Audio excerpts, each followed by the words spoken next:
My name is John and my beloved wife's name is Grace, and we're both 34 years old. I'm not fat, but I could lose a few pounds, and I've always thought I was pretty good looking. I had several girlfriends in college and never had a problem attracting the opposite sex, but all of that stopped when I met my future wife during my freshman year of college. We dated exclusively until the question came up, and 7 months later she became my wife. She had several admirers in college and has never lacked male attention. She instantly lights up any room and radiates energy. Her playful personality is all admiration. I thought we were the perfect couple because we enjoyed spending time together. However, the only problem is that we don't see each other enough to spend as much time as we need to. I am a systems analyst at a large IT company, and she is a registered nurse in the orthopedic department of a large hospital. I usually work 9 hours, 6 days a week, although sometimes I have to stay late if I'm working on a complex or time-sensitive problem. Because of our work hours, we only see each other on weekends. When Grace works the day's shift, we see each other at night, but she's always so tired that she goes to bed by 10, which is shortly after arriving home. We try to make up for the lack of intimacy on the weekends. We often discuss fantasies, and we both agreed that fantasies should be just that, fantasies. She was everything I needed, and she assured me that I was the love of her life. I have no time for cheating, and she knows my feelings about cheating. I just wouldn't tolerate it. She works 4 days a week for 13 hours. Monday through Thursday, alternating shifts every 4 weeks. Shifts are usually 7 to 8, day or night. There is also a shift change period, which, since she started working in orthopedics, takes about an hour.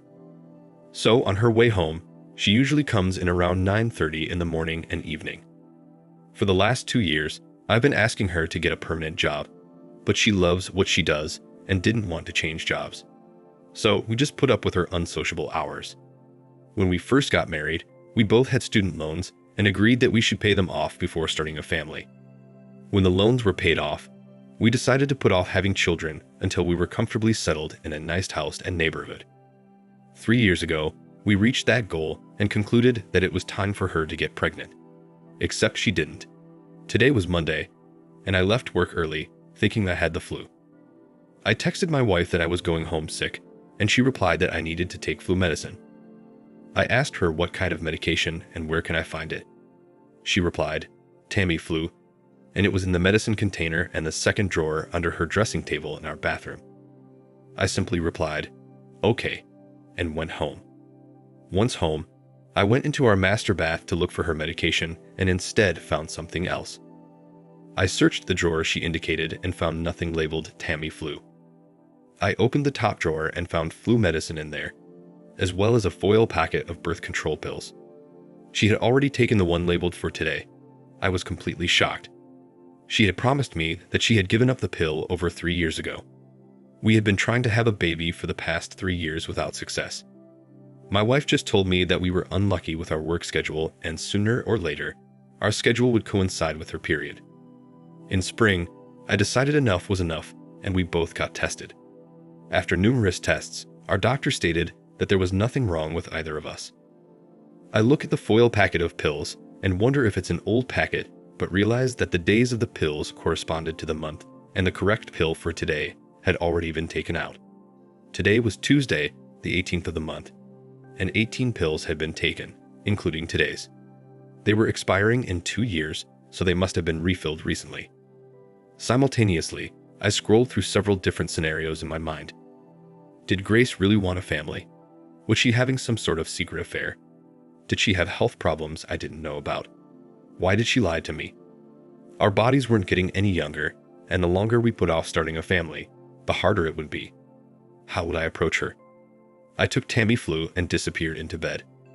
Next thing I know, Grace is shaking me, asking how I'm feeling and if I need anything. I feel better and no, I don't need anything. I actually felt bad that she didn't share anything with me, but she didn't say anything. I watched her as she obviously thought I had passed out again. Undressed to take a shower, and it seemed to me that some parts of her body were reddening. Suddenly, I realized that she must have had an affair after her shift before she came home. When she worked in the other department, her shift change took less than 10 minutes. Why should it take an hour now? She didn't close the bathroom door and I walked over to where I could watch her reflection in the full-length mirror in the bathroom. I thought she had spent an ungodly amount of time tidying herself up. Was this a regular thing? I had no idea because I had never watched her before. She undressed in our bedroom, and her clothes lay where she had left them. I picked up her undies, and yes, they were still wet. I returned it under her robe and went back to bed. I was angry without words. Up to this point in my life, I thought everything was perfect. Now I wasn't so sure. Next to me, Grace had acted like the perfect wife. However, I realized that there had to be a side to her that I didn't realize. I needed more information. She came back into the bedroom from the shower and got into bed with me. I had never been in bed at this time of night. She didn't even try to hug or comfort me, and I stayed on my side. She was gone long before I woke up the next morning. I called my boss and told him I had the flu. I had a bunch of sick days and needed some free time to figure out what to do. One of my best college friends had become a lawyer, so I called him and asked for advice. I soon learned that we had a no-fault state, and since we had no children, we only had to split our assets 50-50. The biggest thing was our house, which had accumulated some equity that needed to be sold and the proceeds divided. My friend agreed to represent me if I decided to file a lawsuit. He assured me it was a slam dunk. At 8 o'clock that evening, I parked outside Grace's car to follow her. We both have iPhones, and I checked her location with the Find My Phone app and determined that she was still in the orthopedic ward. After 10 minutes, I realized she was on her way, so I called the ortho and asked to speak to her, but was informed that her shift was over and she had left. I realized that she had lied to me about the shift change period, which was actually only 10 minutes or less. I continued to watch the app on my phone and realized that the blue dot had stopped in an area that was unfamiliar to me, but still within the hospital complex. I got out of the car and decided to find her phone. It wasn't as easy as it looked. I found a place, but the wrong floor. Finally, after at least 20 minutes, I found myself outside one of the rooms used by doctors to rest when they work long shifts. Inside, I could hear the sounds of lovemaking. I needed to hide to see who came out of the room, and I managed to find an open janitor's closet about 50 feet away.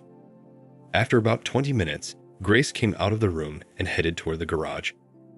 A few minutes later, a man came out. After a while, he locked the door. I walked up to him and asked for directions, which he graciously provided.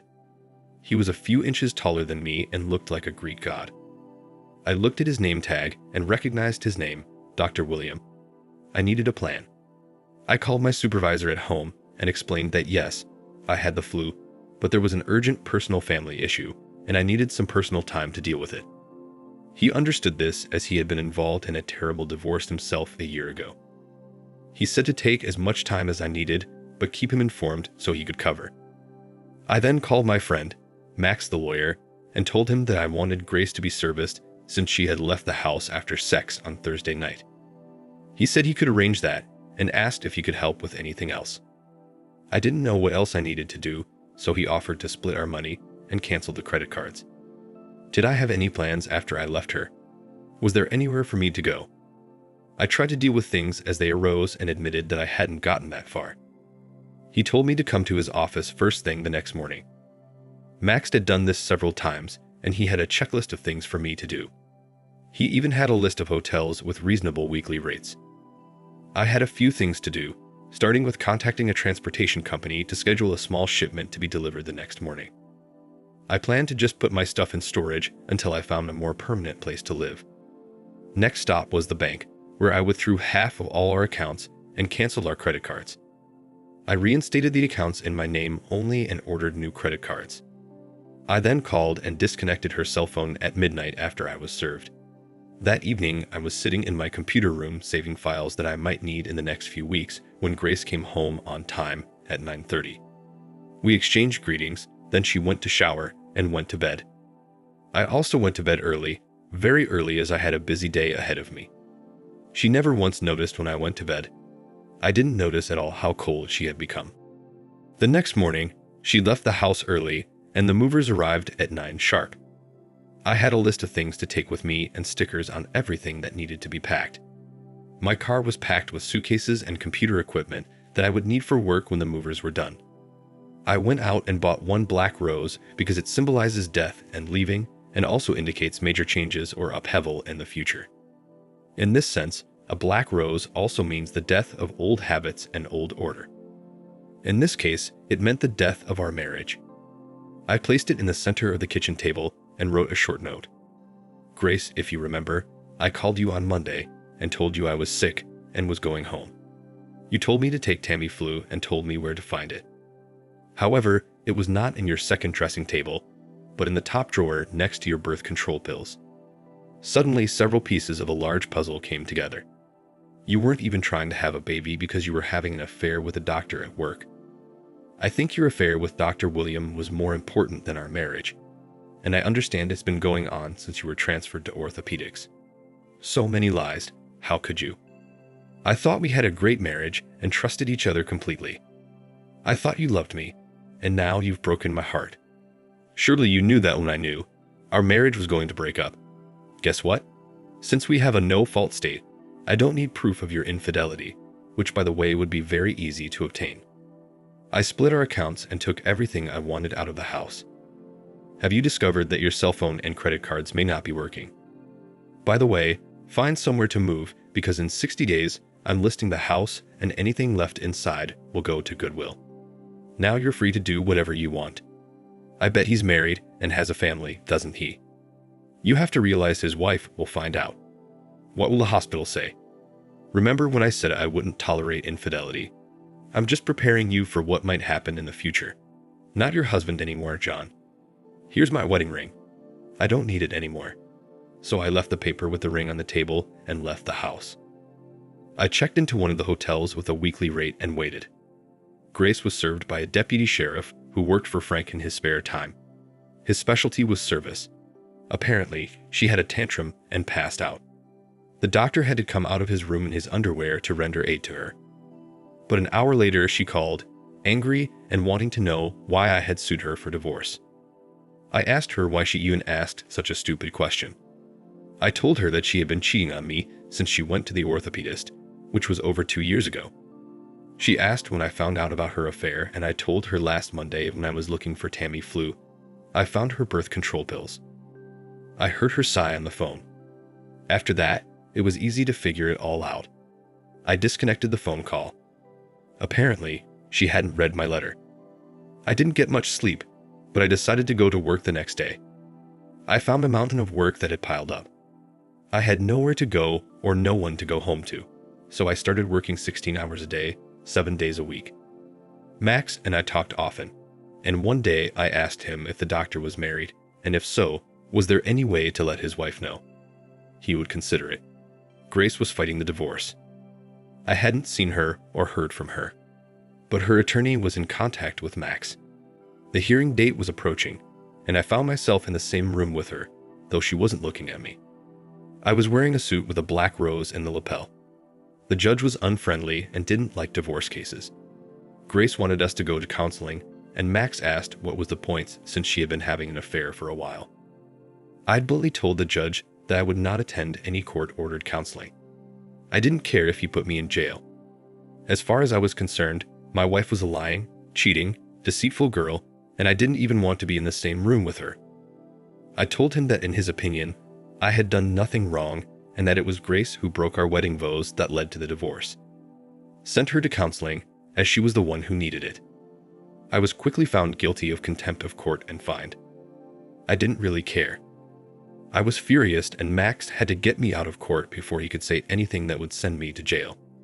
He reminded me that it was only a hearing. I asked Max to find out if Grace was avoiding the doctor.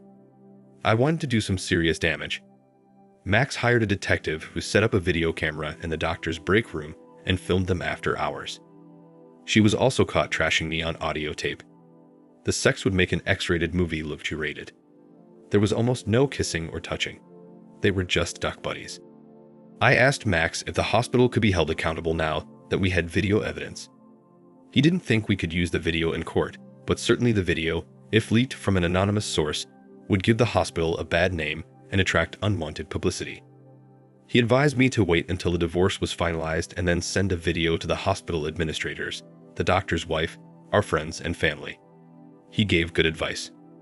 If she was fired before the divorce was finalized, I would have to pay alimony. I, of course, did not want to do that. Finally, the day of the divorce came, and the judge ruled in favor of divorce without consultation. He said too much bad blood had already been spilled, and he felt our marriage was beyond repair. So the divorce was granted. The next day, the video leaked from an anonymous source completely unrelated to me. Shit quickly hit the fan. Grace called me and asked me why I did all this. I told her that there was no proof that I had leaked the video. However, I wanted to thank whoever had done it. I also reminded her that I would not tolerate being cuckolded, and she did it to my face and even continued after I filed for divorce.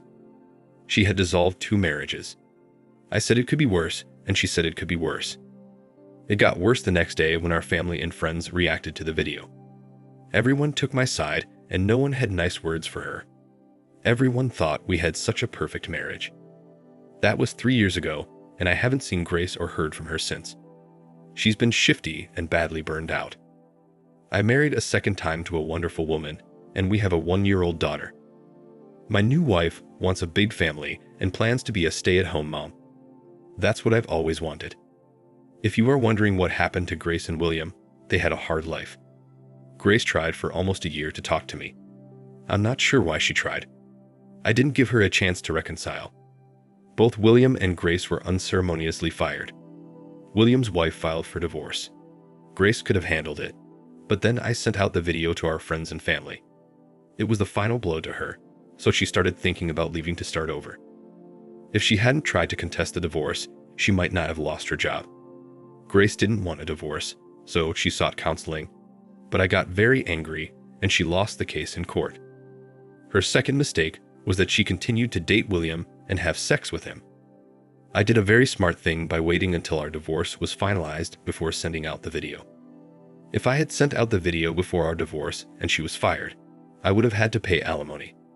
Eventually, Grace, feeling completely ashamed and humiliated, she moved to Oklahoma City and found work as a nurse in a doctor's office.